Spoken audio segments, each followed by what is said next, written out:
She banged on my door like the world was ending. Before I could even open, she was already shouting, "Step outside.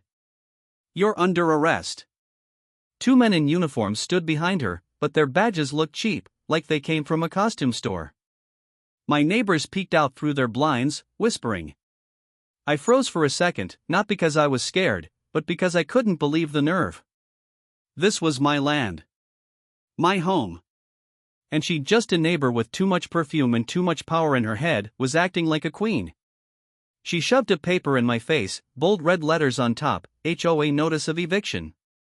But I don't even live in an HOA. That's when I knew she was playing dirty. I kept my hands steady, my voice calm, but inside, my pulse started racing. Not out of fear, out of anger. Because I had a secret she didn't know. I wasn't just some random guy she could bully. And if she pushed one step further, she was about to learn the hard way that I was the last man she should ever try to frame. She smirked like she had already won. "Don't make this harder than it has to be," she said, tilting her head as the fake cops tightened their grip on their plastic-looking belts. I could see her eyes scanning the crowd of neighbors gathering across the street, feeding off their attention like she was the sheriff of the whole block. One of the men stepped closer and reached for my arm, but I didn't move. Instead, I leaned against the doorframe, studying his badge. The numbers were printed crooked, like they'd been glued on last night. "You really want to do this?" I asked softly. He hesitated, glanced at her, then back at me. She snapped at him, "Do it. He doesn't belong here, he's a danger to this neighborhood." That was it. That single line. She wanted to humiliate me in front of everyone, to strip me of my dignity. But I wasn't about to play her game. I pulled out my phone slowly, clicked record, and said loud enough for the crowd to hear, "Funny thing. You're trespassing on federal property." The street went silent. Even the fake cops froze. Karen laughed nervously, but I saw the flicker in her eyes, like for the first time. She wasn't sure if she'd gone too far. Her laugh cracked, but she kept pushing. "Federal property? Please. You're just some washed-up renter. These officers will take you away, and your neighbors will finally be safe." She waved her hand like she was leading a parade, but the crowd didn't clap. They just watched, waiting. The taller fake cop reached again, his fingers brushing my sleeve. That's when I stepped forward, calm but sharp, and whispered just loud enough for him to hear, "Touch me, and you'll be facing real federal charges." His hand snapped back like I'd burned him. Karen's face turned red. She shoved the fake notice into my chest. "You're lying. You don't even belong here." I looked at the paper, smiled, then held it up for the neighbors to see. "This isn't even a legal document. It's a printout from Google Docs." Gasps broke out. Someone across the street shouted, "Yeah, that's fake." Karen's mask cracked for a moment, but she doubled down, screaming, "Arrest him now." The two men shifted, uneasy, until I pulled something from my pocket, a slim black wallet.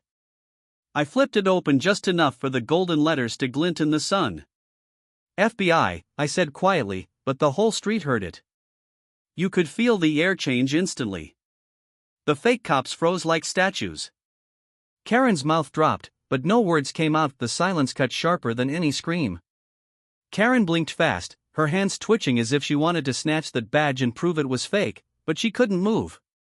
The two officers stepped back, their confidence draining out like water from a broken glass. One of them stammered, we were just," but his voice cracked before he finished. I stepped down from my porch, slow and steady, never taking my eyes off them. "Impersonating law enforcement is a federal crime," I said, my tone flat, controlled. The crowd leaned in, every neighbor now glued to the scene. Karen tried to recover, yelling, "Don't believe him. He's making it up. He's dangerous, that's why I called them." But her voice had lost its sharpness. It was shaky, desperate. I held up my phone so everyone could see the recording still running. "Good news, Karen," I said, tilting it toward her, "your little performance is all on video." Murmurs spread through the crowd, phones lifted, cameras pointed at her. She spun in circles like she was trapped, shouting, "Stop filming me. This is harassment. but no one listened. Then, from the corner of the street, a real police cruiser rolled in, sirens off, but lights flashing. And that's when Karen's face turned ghost white. The real cruiser slowed to a stop, and two uniformed officers stepped out. Their presence alone shifted the energy. Suddenly the fake cops looked like kids caught stealing candy. Karen ran toward the cruiser, waving her arms. "Officers! Finally! Arrest him, he's threatening the whole neighborhood." She pointed at me like she'd just uncovered a terrorist. The real cops glanced at me, then at the two men beside her, and their expressions hardened. "Ma'am," one officer said slowly, "who exactly are they?" The question hit her like a punch. She stuttered, They're from the HOA police." The crowd burst into laughter. One officer raised a brow. "There's no such thing as HOA police, ma'am." The fake cops started backing up, their cheap badges catching the sun. I stepped forward and spoke clearly. "These men tried to arrest me under her orders. I have it all on video." I showed the recording to the officers, their faces growing darker by the second. Karen shrieked, "No! Don't listen to him, he's lying, he's dangerous. He doesn't even belong here." That's when the taller cop turned to me. "Sir, you said federal property?" I held up my badge again, this time fully open. "Special agent. This land was inherited through federal service compensation." And now, I looked straight at Karen. "It's evidence." Karen's voice cracked into a high-pitched scream. "No! He's not FBI, he's a fraud. Arrest him, not me." She lunged toward the officer, trying to snatch the badge from my hand, but the cop caught her wrist midair. "Ma'am, step back now," he warned, his tone sharp. The crowd gasped, phones still recording every second. The fake cops, realizing the walls were closing in, tried to slip away toward their car. "Don't even think about it," I called out, pointing at them. The real officers spun around, blocking their path. One of them barked, "Hands where we can see them." The taller fake officer panicked and bolted, but within seconds he was tackled to the ground. Karen shrieked, "Stop! You're making a mistake. They work for me." That line hit harder than anything. "They work for me." The neighbors erupted in disbelief. "She hired fake cops," someone shouted. "She's insane," another yelled. Karen spun, eyes wild, realizing the crowd wasn't on her side anymore. She pointed at me again, trembling with rage. "This is my neighborhood. You don't belong here." I stepped closer, my voice low but cutting through the noise. "Funny. I fought for this country so people like you couldn't decide who belongs and who doesn't." Her face twisted, but before she could spit out another word, the officer snapped cuffs onto her wrists. Karen thrashed against the cuffs, shouting like a cornered animal. "You can't do this to me. I'm the president of this community." The officer didn't even flinch.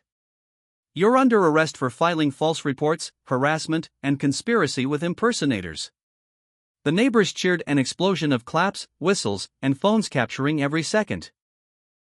For years, they had put up with her threats, her fake notices, her power trips. And now, she was the one being shoved into the back of a cruiser. The fake cops sat on the curb, heads hanging, one of them mumbling, "She promised us it was legal." I walked forward, keeping my tone calm, but my words deliberate, so Karen could hear through the closed window. "You wanted to humiliate me. Instead, you exposed yourself in front of everyone." Her face pressed against the glass, eyes burning with hate, but she had no words left. The crowd turned to me, some clapping me on the back, others whispering, "We had no idea you were FBI." I just gave a small nod. "I don't flaunt it," I said, "but I don't let bullies rewrite the law either." The cruiser pulled away, Karen's muffled screams fading down the street, leaving behind nothing but the echo of her downfall. The neighbors stood in silence for a moment, then one older man spoke up, his voice shaking, "We thought we had to live under her rules." "But we never did we?" I shook my head. "Nobody has the right to steal your freedom with fake authority. Not her. Not anyone." People nodded, some wiping their eyes, some smiling in relief. Kids who'd been hiding behind their parents finally stepped forward, like the street felt safe again. One of the officers turned to me and said, "Agent, we'll take it from here. Thank you for handling this the way you did." I gave him a simple nod, but inside, I felt the weight lift. Not because I'd revealed who I was, but because justice finally hit the one who thought she was untouchable. I looked back at my house, my land, and the flag waving at the porch. "I didn't fight for this country to be told I can't live free in my own home," I said quietly, but the neighbors heard me. And in that moment, it wasn't just my victory, it was theirs too.